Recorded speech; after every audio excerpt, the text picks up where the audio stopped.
Granny Joey and the Magic Bench, The Curse of Vara. 1. A Walk in the Park. The afternoon sun bathed the sleepy town in golden light as Granny Joey shuffled down the cobbled path, her wooden cane tapping lightly with each step. Beside her, John skipped and hopped, his sneakers scuffing the stone with every bound. He was 8 years old, bright-eyed and endlessly curious. "Where are we going today, Granny Joey?" he asked. "Where the wind takes us," she replied, eyes twinkling behind her thick spectacles. Her gray curls bounced beneath a knit cap, and her coat flapped slightly in the breeze. They turned a corner and came across a quiet little park. It was tucked between two buildings, the kind of place people walked past without noticing. But John spotted it instantly. "Can we go in?" he asked, already moving toward the gate. "Just for 5 minutes," Granny Joey said, following with a chuckle. "Old legs need resting." John ran to the playground. It had a single metal slide, a few swings, and a lonely-looking bench under a tree. Granny Joey made her way to the bench. The wood was worn, the metal bolts rusted, but something about it called to her. She sat down, placed her hand on the armrest, and zap! A jolt of light sparked beneath her palm. The bench glowed purple. She gasped and leaned back. "Oh my, it's real," she whispered. "Granny Joey!" John shouted, running over. "What happened?" She pointed. "This bench, it's glowing. I think it's the one I heard about when I was a girl. They used to say it could take you anywhere you wished." John's eyes lit up. "Can we try it?" Granny Joey hesitated. "Be careful what you wish for, John." But John was already sitting down. "I wish to go to Paris." The wish! The bench began to rumble. The glow intensified until the air shimmered around them. A low hum vibrated beneath their feet. "Hold on to something!" Granny Joey shouted, gripping the edge. With a sudden whirl, the bench shot into the air, lifting off the ground like a rocket. Wind whipped past their faces as they soared over trees, rooftops, and rivers. The sky around them stretched endlessly. John laughed in delight. "We're flying!" Granny Joey clutched her purse. "Reminds me of 1842, or was it 1742? Hard to say with all the time travel," she muttered, pulling out a phone so old it had an hourglass instead of a screen. She pointed it toward the clouds. "Smile," she said, but the phone fizzled and died. John leaned forward. "Look, I see the Eiffel Tower." Below, the lights of Paris twinkled like stars. The bench slowed, spiraling downward until it gently touched down on a quiet cobblestone street right beside a wide river and glowing lanterns. They were in Paris. 3.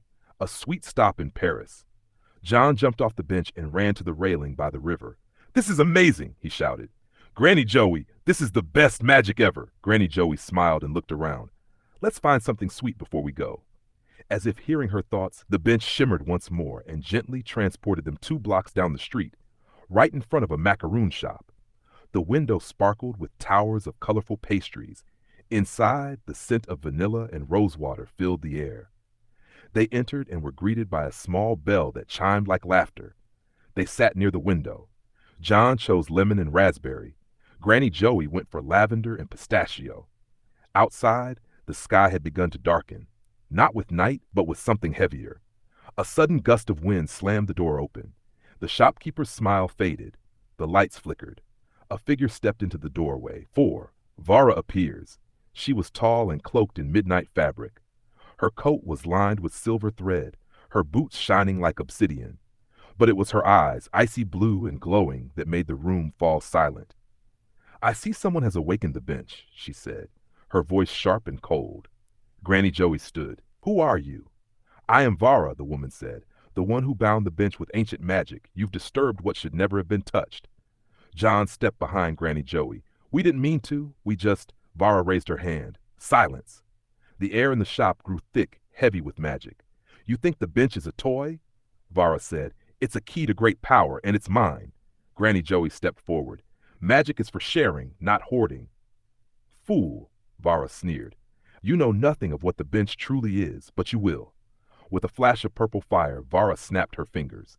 The floor trembled, the walls cracked, and suddenly they were no longer in Paris. 5. The volcano trap. The bench landed hard on black stone. Around them bubbled a sea of lava, hissing and glowing red hot. Steam rose in thick clouds, jagged rocks loomed overhead. They were inside a volcano. John clung to Granny Joey, terrified. What is this place? Her trap, Granny Joey said grimly. Vara floated above them on a platform of molten rock. Let's see how long you last in the heart of fire, she called. Bench, Granny Joey shouted. Take us away from here. Take us somewhere Vara fears. The bench glowed, but it was slow, resisting the volcano's heavy magic. Lava cracked the ground nearby. Heat scorched the air. Vara raised her hand to strike, and then the bench blazed white. With a deafening pop, they vanished from the volcano's grip. 6. The Mirror Keep. They landed in silence. The world was gray and quiet, and cold air crept across their skin. Around them rose massive black towers of glass, mirrors, thousands of them, twisting and turning like a maze. Where are we? John whispered. The Mirror Keep, Granny Joey said. The one place Vara cannot control. A blast of wind roared through the halls. Vara appeared, but she looked different. Uneasy, her posture less confident. No, she breathed. Not here. The mirrors began to shimmer. In each one Vara saw herself, young, kind, full of joy. Another mirror showed her stealing magic. Another showed the day she cursed the bench. Stop it, Vara screamed, firing spells at the mirrors, but they only reflected her power back at her. John stared at one. She used to be good. Granny Joey nodded. Greed changes people.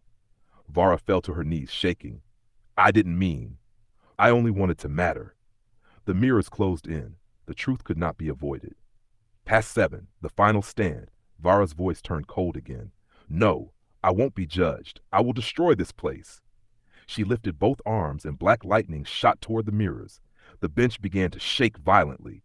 It's rejecting her, Granny Joey shouted. It only obeys those with good in their hearts. Vara screamed, I am eternal. But the bench exploded in light. White fire surrounded Vara. The mirrors glowed gold. You have broken every law of balance, the bench said in a deep, ancient voice. You will not escape truth. The ground opened beneath Vara's feet. Chains of light wrapped around her. She reached toward Granny Joey and John, but it was too late. Vara was pulled into the Mirror Keep, sealed in glass for eternity. The bench grew still. Only silence remained. Home again. The bench glowed once more and carried Granny Joey and John gently back to the park where it all began. The sun was just beginning to set, as if no time had passed. John sat on the grass, quiet. Granny Joey placed a hand on his shoulder. You okay, kiddo? He nodded. That was a lot. Yes, she said. Magic usually is. He looked up at her. So what do we do now? Granny Joey smiled and tapped the bench. We keep it safe. No more wishes. No more evil. John thought for a moment. Maybe just one wish? What kind? I wish for ice cream, Granny Joey laughed. That, my dear, I can grant without magic. They walked away, leaving the bench in the fading light, quiet once more, waiting for the next whisper of adventure. Let me know if you'd like this